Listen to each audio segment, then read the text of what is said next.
Peace, peace, peace, family. How's everybody doing? My name is Keisha. I am the owner of Ascendant Astrology, and I am your astrology coach. Today, I'm going to be doing my interpretation of Venus in Gemini.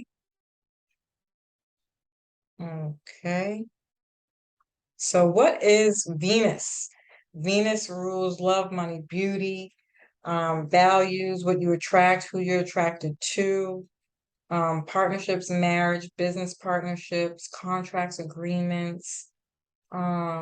This could be real estate, um, people who are in real estate, even lawyers, counselors, and mentorship. Um, what is Gemini? Now, when you put Venus with Gemini for the archetype, coming from an archetypal perspective, I just want to say that um, most people harp on the fact that Gemini is very, they get a bad rep for like sleeping around and stuff like that. And for most people, whatever aspects you have and all your other placements, that might be very well true for you. But from an archetypal perspective, I just want to put it out there. Gemini rules duality. And if you go back into times before we got into all this stupid feminist crap, and you look at the symbol of Gemini, it's between a man and a woman. It's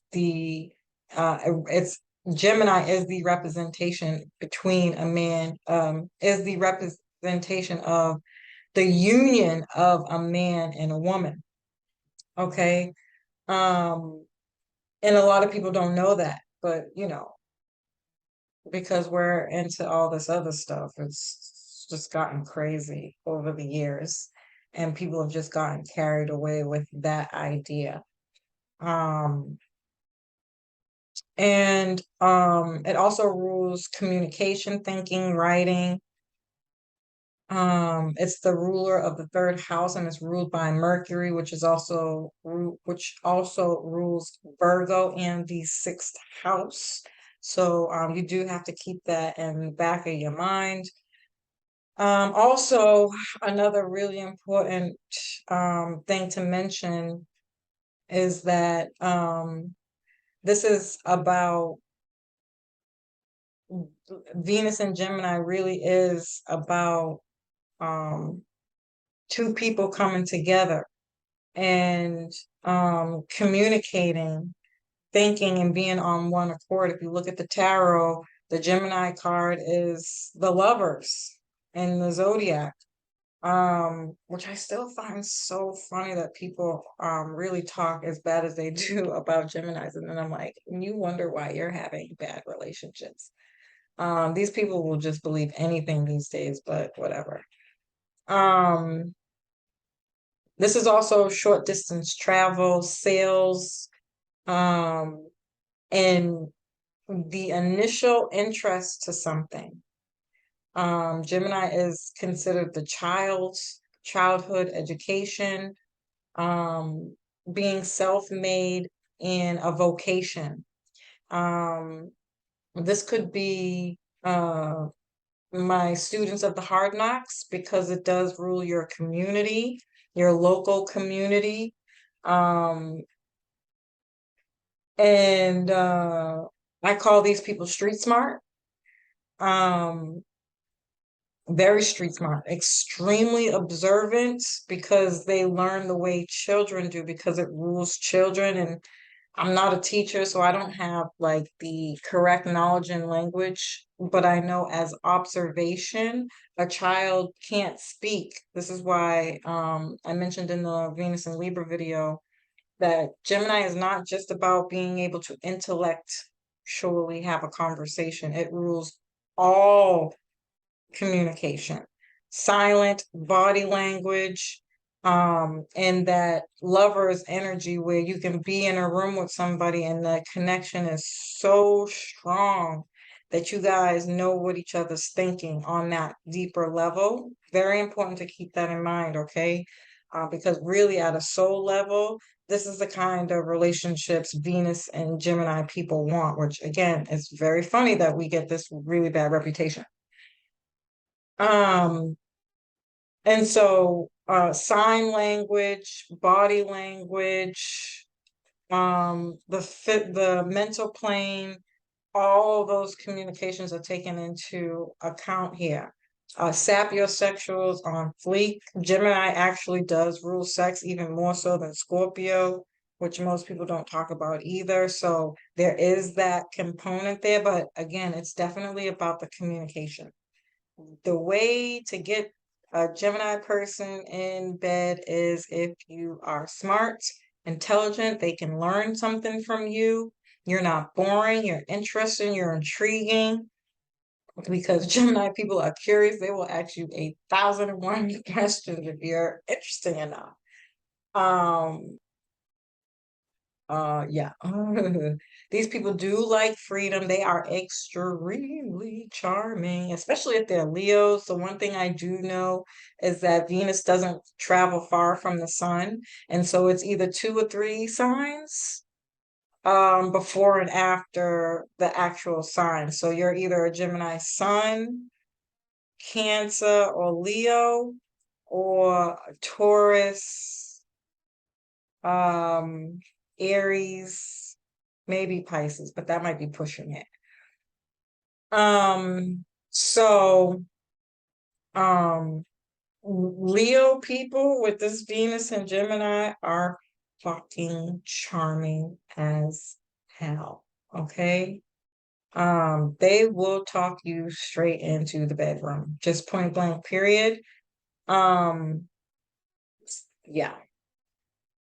Um, these people need constant stimulation, because they get bored easily. Again, I don't really agree with that. Some people would fight me on that, probably, possibly.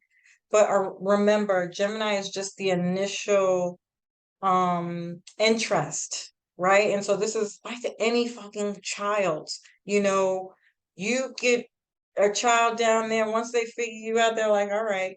But that doesn't mean that the relationship's gone. And this is reality. This is fucking real life, which is why I get so mad when people say dumb shit like a Gemini will leave you after that, or they just want to sleep with you and then it's over. Although again, I'm not gonna sit here and argue because of the time that we live in. You definitely most certainly can be somebody who that has happened to because you got bored. But who the fuck again is teaching that class? And we suck at relationships today. We have no fucking clue what it means to be in a relationship with somebody. But in the real world, reality is everybody has that honeymoon phase. And then it's like, oh, well, and these people will creatively find ways to communicate with you. Again, these people can be alone. I don't think it has anything to do with freedom, but yet the freedom to move as they choose, meaning if you put stipulations on them, you start telling them how to be in relationships and what they need to do in relationships, then yes,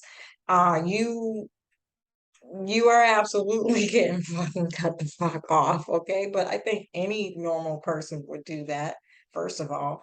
That's not a relationship.